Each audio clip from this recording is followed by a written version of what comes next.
Let's go ahead and finally take a look at our contact page. I'm going to click the tab. Okay, so we see we have our title, we have our name, our email address, subject, message, and send yourself a copy. Okay, so we have most of the items that we have in our mockup. Let's go ahead and jump back to our mockup and take a quick look. We have name, so that was an item that displayed in our contact form. Email, which did as well. Experience level did not. Comments did, and sign up for newsletter did not.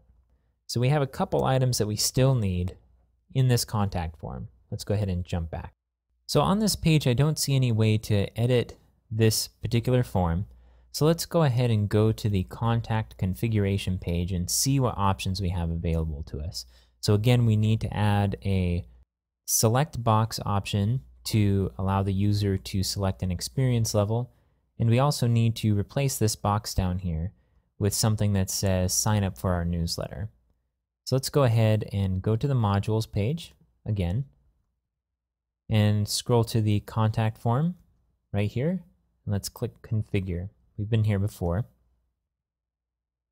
Okay. So we read the top that said add one or more categories to this page to set up your site-wide contact form. And if we look here, we have very limited options. We can edit this category or delete it, or we can add a new category. At this point, it may not be clear exactly what these categories are or what they mean. So let's go ahead and look at some help for this module. Now at the very top of the page, you see in our navigation bar, we have an option help, which appears at the far right side. Let's go ahead and click this. And on this, there's some options for starting to use your website. So these are your first steps as you begin building the site. This is if you didn't have a guide along with this process, you may have started at this point by clicking the help link. And then down here are help topics. And most of these topics are aligned with particular modules. So if we're looking for the contact module help, we would look under contact. And note that this is in alphabetical order. So let's go ahead and click this. So this says about, gives us a little information about it. It says that the contact module allows visitors to contact site administrators and other users. It gives us an online handbook entry for the contact module. And it has a list of uses. Now we're interested in the site-wide contact forms.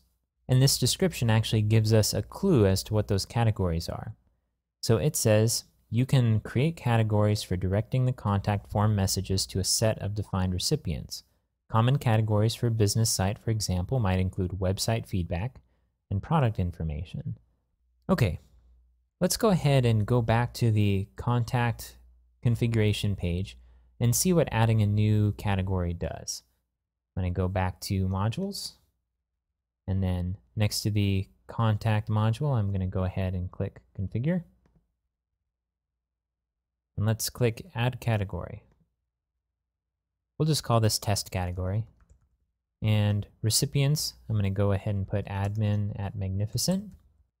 It looks like we have some additional options here. Let's go ahead and just save. All we're doing is seeing what adding this category does.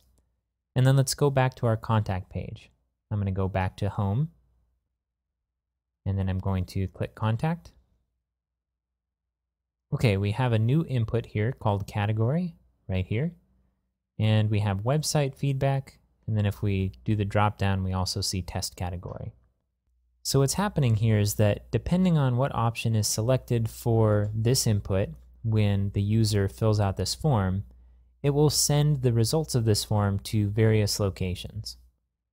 So this is close to what we want with our select box for the experience level, but it's not quite right. And also a lot of these labels for the inputs, your name, your email address, subject, category, are all just a little bit different than what they are in our mockup. So we need more flexibility. Luckily, we can get this with a module called Web Form.